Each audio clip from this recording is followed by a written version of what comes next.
इस वक्त की सबसे बड़ी दुखद खबर मोतिहारी के केसरिया से है, जहां पे बीती रात को बेखौफ अपराधियों ने स्कूल की एक नाइट गार्ड की गोली मार करके हत्या कर दी। अपराधियों के मनोबल इस प्रकार बढ़े हुए थे कि दो मोटरसाइकिल पे सवार होकर 4 की संख्या में अपराधी बिजधारी ओपी थाना क्षेत्र के सुंदरपुर गांव के रहने वाले मणि प्रकाश यादव के घर पहुंचते हैं। मणि प्रकाश को अपनी मोटरसाइकिल पे बैठाते हैं, बैठा कर लेकर चले जाते हैं और जाने के कुछ ही देर के बाद यह खबर सामने आती है कि स्कूल के नाइट गार्ड मणि प्रकाश यादव की अपराधियों ने गोली मार करके हत्या कर दी। अपराधियों के मनोबल जिस प्रकार 7वें आसमान पे थे, ठीक उसी प्रकार जिले के नए पुलिस कप्तान स्वर्ण प्रभात सर ने रातों रात जो अपराधियों पे एक्शन लिया, इसके वजह से देखते ही देखते एसपी स्वर्ण प्रभात पूर्वी चंपारण के लोगों के नजर में रियल हीरो और रियल सिंघम बन गए। ऐसा इसलिए कि पूरी खबर जो है केसरिया के बिजधारी ओपी थाना क्षेत्र के सुंदरपुर गांव की है। कल रात को बाइक पे सवार 4 अपराधियों ने मणि प्रकाश यादव, जो कि स्कूल के एक नाइट गार्ड थे, बेरहमी से गोली मार करके उनकी हत्या कर दी।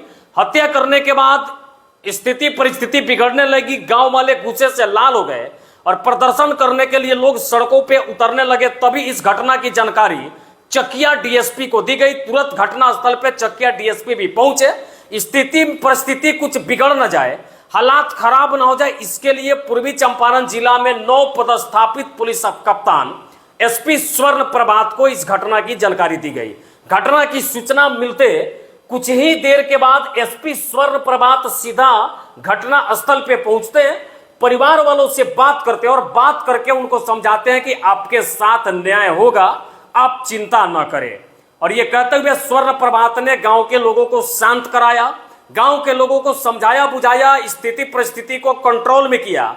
और केवल इतना ही नहीं किया। अब आप सोचेंगे कि इतना सारा काम करने के लिए ये रियल हीरो रियल सिंघम कैसे बन गए, जिले में इनकी चर्चा क्यों होने लगी, तो आप खूब गौर से इस बात को भी समझ लीजिए।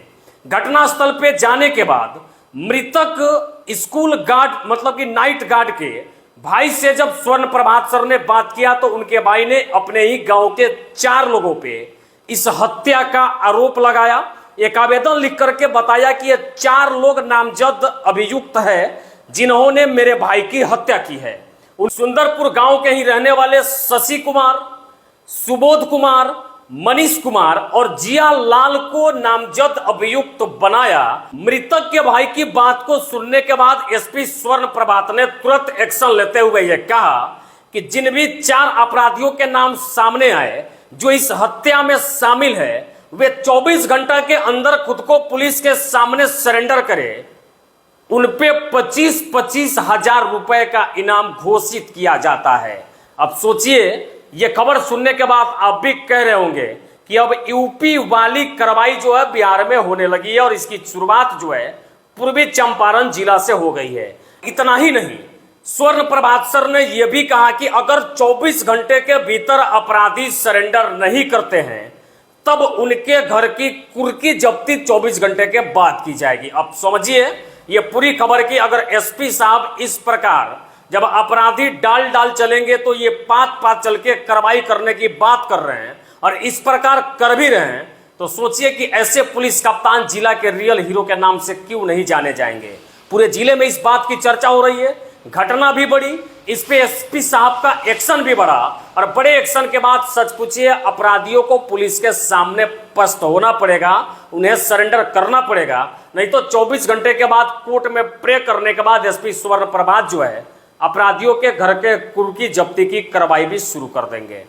जब ये खबर मुझे हाथ लगी तो मुझे लगा कि इस घटना की जानकारी आप तमाम लोगों को बताना चाहिए कि 4 दिन पहले एसपी स्वर्ण प्रभात मोतिहारी के नए एसपी बनाए गए। एसपी बनते बनते उन्होंने कई बड़े एक्शन किए। जिले में कई करोड़ों के चरस जैसे मादक पदार्थ को पिछले 3 दिनों में बरामद भी किया गया और एसपी साहब ने आम जनों से मिलने का एक समय भी बनाया कि अगर आप भी एसपी साहब से इनके कार्यालय में मिलना चाहते हैं, अपनी कोई समस्या इनके सामने रखना चाहते हैं, तो इसके लिए हर दिन 11 बजे से 3 बजे के बीच में, मतलब सुबह के 11 बजे से दोपहर के 3 बजे के बीच आप एसपी साहब के कार्यालय में जाकर के मिल सकते हैं। फिलहाल इस पूरी घटनाक्रम को देख करके आपको क्या कुछ कहना चाहते हैं, इस बड़ी घटना के ऊपर एसपी साहब के लिए गए एक्शन के बारे में आप क्या कुछ कहना चाहते हैं, इसके बारे में अपनी प्रतिक्रिया कमेंट बॉक्स में जरूर बताइएगा। फिलहाल अपराधियों के लिए एक सबक कि आप संभल जाए, या तो पूर्वी चंपारण छोड़ के चले जाए या अपराध करना बंद कर दे। अपराध कर दिए तो सरेंडर कर दे, वरना आपके ऊपर भी पुलिस की डंडा कभी भी चल सकती है। बाकी स्वर्ण प्रभा ने जो कुछ भी किया, कल रात को जो भी एक्शन लिया, इसके लिए उनको सैल्यूट है। बाद बाकी पूरा वीडियो देख करके आपका विचार क्या कहता बताइएगा। हम आपका प्रतिक्रिया का इंतजार कर रहे हैं। जय हिंद।